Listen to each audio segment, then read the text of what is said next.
Hi, we're Cows Go Shmoo, and we studied how ammonium sulfate depletion increases shmooing, induces cell cycle arrest, and has no significant effect on FUSE1 gene expression in Saccharomyces cerevisiae strain LM233A A cells, while in the presence of alpha mating factor.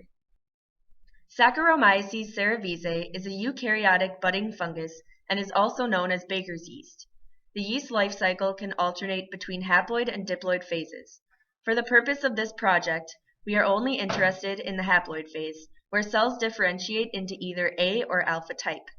In the absence of the other cell type, the haploid cell will divide mitotically by budding to form a new cell.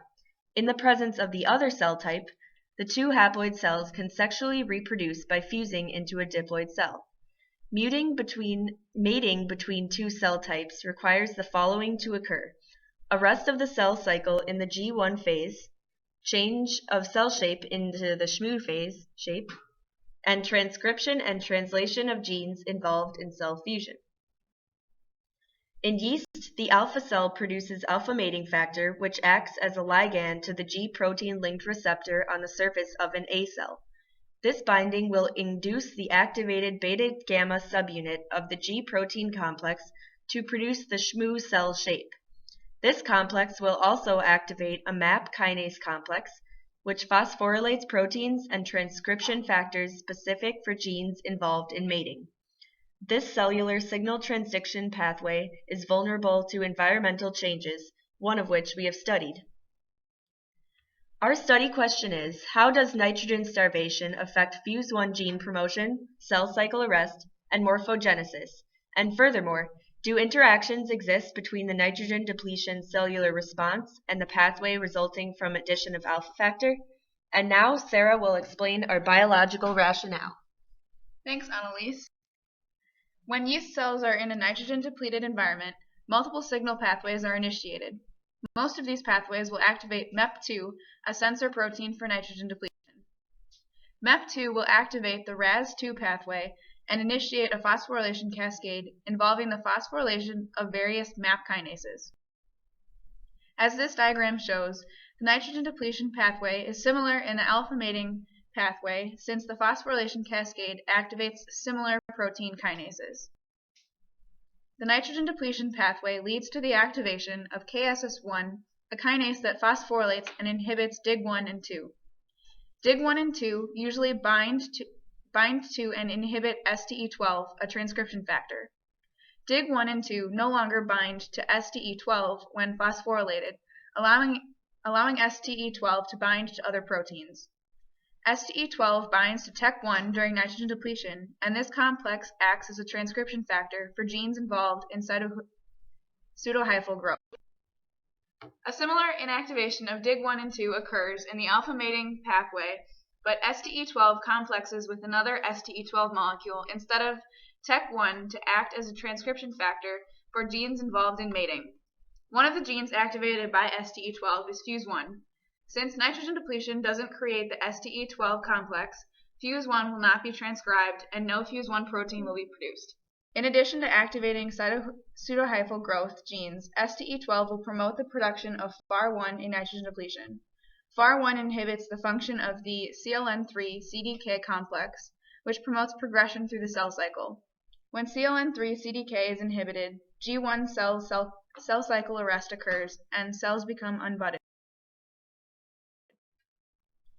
As seen in this diagram, there are two pathways that induce shmooing. One of these is the FAR1 complex, which orients the shmooing direction. The FUSE3 complex then activates shmooing at the FAR1 complex site. The alpha mating pathway activates FUSE3 to cause shmooing, but the nitrogen depletion pathway activates KSS1 instead of FUSE3, so shmooing will not occur in the nitrogen depleted cells. This leads to the first tier of our hypothesis, which states that nitrogen depletion will increase unbudded cells by inducing cell cycle arrest, will not induce shmooing, and will not cause FUSE1 transcription measured by beta-galactosidase when compared to yeast grown in normal broth. Now Ben will discuss tier 2 of our hypothesis. Thank you, Sarah. Now we will be talking about the interactions between the nitrogen depletion pathway and the pheromone pathway. The first thing that we will go over is how fuse 1 will be affected. As can be seen in our diagram, the arrows that are dotted denote that there is crosstalk between these pathways. Our knowledge gap deals with how the crosstalk will affect fuse 1 production and morphogenesis. Since there is crosstalk between fuse 3 and Tec 1, we are predicting that there will be more Tec 1 produced instead of STE12, decreasing the production of fuse 1. Now on to shmooing. As Sarah briefly mentioned, there are two necessary pieces for a cell to polarize. There is a FAR1 complex, which activates sites for shmooing, and fuse 3, which phosphorylates BNI1, which nucleates the actin assembly, causing the polarization. Because there's an increase in FAR1 production from the nitrogen depletion pathway, there should be an increase in the amount of sites for the cell to shmoo. Additionally, since there is not a decrease in fuse 3, just a rerouting to Tec 1, we are predicting there will be an increase in and since there's an increase in active sites, it will result in more shmooing. We are still predicting that cell cycle arrest will occur because FAR1 is still being produced in both the nitrogen depletion pathway and the pheromone pathway. Thus, we are hypothesizing that the depletion of nitrogen and induction of alpha factor will induce cell cycle arrest, increase shmooing, and decrease fuse 1 measured by beta-galactosidase. Now, Chantel will talk to you about our experiment's methods. In this experiment, we used Saccharomyces cerevisiae strain LM233A yeast cells. This strain contains a mutation in the URA3 gene, which cannot grow in media lacking uracil. Since our yeast cells contain this mutation, it allows us to select for yeast cells that have taken up the plasmid BPH315, as you can see here. This plasmid contains the URA3 gene, and also a promoter for the transcription of the fuse 1 mating gene. The transcription of this gene is indirectly measured by amounts of beta-galactosidase activity. This promoter also directs the transcription of the LAC-Z gene, which encodes for beta-galactosidase. Here are the treatment groups we studied in our experiment. Our control group is denoted by minus alpha factor minus ND, shortened for nitrogen depletion, which was grown in SD minus urobroth. Minus alpha factor plus ND was grown in SD minus urobroth without ammonium sulfate, and plus alpha factor minus ND was grown in SD minus urobroth. Our final treatment group showed the interaction between plus alpha factor and plus ND group, which was grown in SD minus urobroth without ammonium sulfate. The methodology we used for this experiment can be derived from the BioCore lab manual, except for a few changes specific to our experiment. We began by making an overnight culture of our yeast cells in an SD minus urobroth. A dilution was then performed in 4 replicates for our experiment and 1 replicate for the Western blot assay to be performed later. This dilution was done in a 1:11 ratio compared to the 1:6 ratio denoted in the lab manual. This was to account for the high cell density we expect to see with the nitrogen depletion treatment group. We then divided each replicate into 2 flasks, one with ammonium sulfate depleted broth and one with ammonium sulfate. We deprived the yeast cells of nitrogen 2 hours before adding alpha factor in order to ensure the cells had arrested their cell cycle as stated in the biological rationale. Each replicate was divided into 2 samples with 1 sample having alpha factor addition. We allowed the yeast cells to respond to the alpha mating factor for 1.5 hours before the performance of 3 assays. We staggered our treatment in addition of alpha factor by 40 minutes to ensure that we had enough time to perform the cell assays. As I had mentioned, we performed 3 assays. The cell shape observation assay seeks morphogenesis and cell cycle arrest. This assay was performed blindly to view the 3 different cell shapes: budded, unbudded, and shmooing. A chi-squared test of independence was performed to statistically analyze the data. 2 assays, a beta-galactosidase reporter assay and a Western blot assay, were performed to seek fuse 1 transcription. The beta-galactosidase reporter and Western blot assays followed the protocol stated in the BioCore lab manual. A 2-way ANOVA and a post-hoc t-test were used for our beta-galactosidase reporter assay to statistically analyze our data. Now Annalise will discuss our cell shape assay results. Our cell shape assay from our second week results revealed various trends in cell cycle arrest and morphogenesis. The cell shapes observed are categorized into 3 types: budded, shmoo, or unbudded. This figure depicts the observed frequency of each shape computed with 200 replicates per treatment group. The cell shape assay was taken after 2 hours of nitrogen depletion and 90 minutes of 0.4 micromolar alpha factor addition. Shmooing cells were observed in both treatment groups containing alpha factor, although the highest frequency of shmoo cells was seen in the treatment group with both nitrogen depletion and alpha factor addition. We compared the cell shape assay results between the two treatment groups with only the addition of alpha factor and the treatment group with both the addition of alpha factor and nitrogen depletion. We observed a decrease in budded cells and an increase in shmooing cells in the nitrogen depleted cells with alpha factor in comparison to the treatment group containing only alpha factor. The difference between these two treatment groups was statistically significant. We also compared the cell shape assay results between the control treatment group and the treatment group with nitrogen depletion. We observed an increase in unbudded to budded cells with the treatment of nitrogen depletion in comparison to the treatment group without nitrogen depletion. The difference between these two treatment groups was statistically significant. Now Leona will explain our beta-galactosidase assay results. Keep in mind, the beta-galactosidase activity difference can have a biological implication.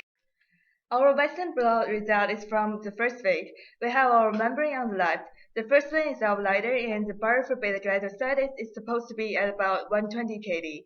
As you can see, the second lane and the first lane each have one bar, and respectively for plus alpha factor group and the plus group.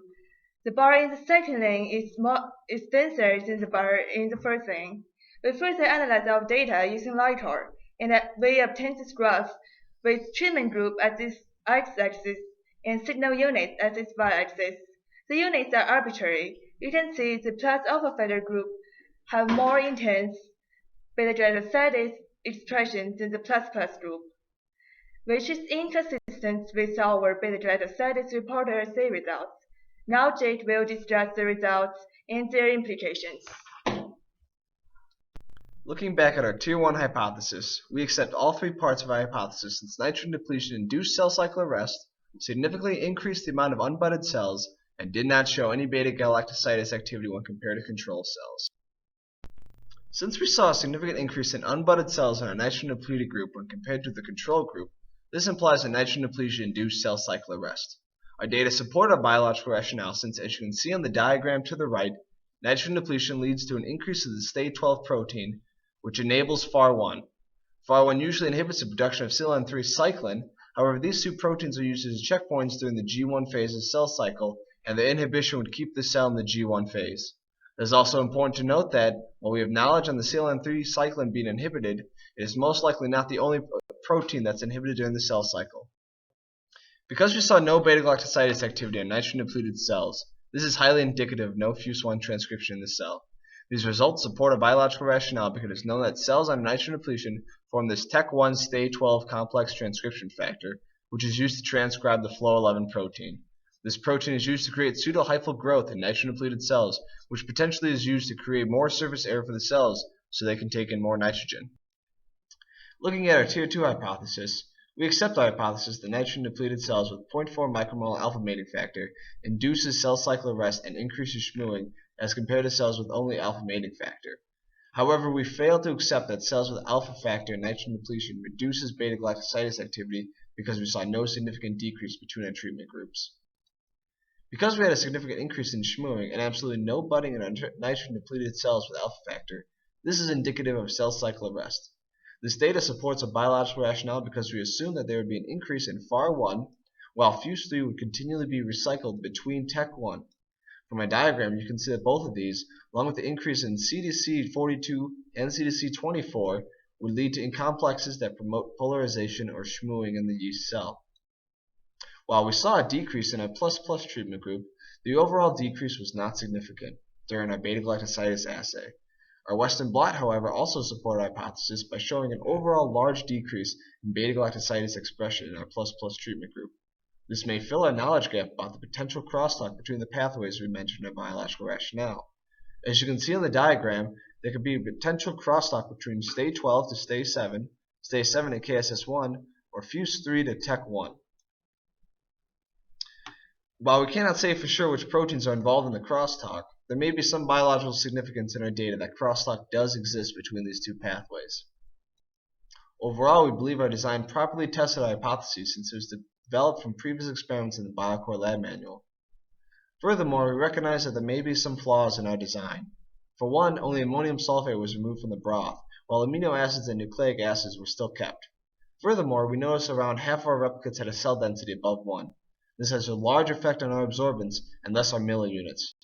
This flaw could have led to why we did not see a significant difference between alpha factor groups and nitrogen-depleted and alpha factor groups. Furthermore, our reporter assay is a measure of beta-galactosidase activity, which can be affected by many factors. In conclusion, we accept all of our Tier 1 hypothesis and only the morphogenesis and cell cycle arrest portion of our Tier 2 hypothesis. We did not accept the FUSE1 transcription portion of our Tier 2 hypothesis. Due to our flaws, we should not overemphasize the quality of our beta-galactosidase activity results. Future studies should include more replicates to see if there is statistical significance or not between our results. It is important to note, however, that there biologically may be some crosstalk between both the pheromone and nitrogen depletion pathway, as the trends in our beta-galactosidase activity in Western blot hold some biological significance to this. This would help fill our knowledge gap as stated earlier in the biological rationale. If future results show statistical significance, we are curious about which proteins are actually involved in the crosstalk between the pathways. Thank you for watching, and I hope you enjoyed this.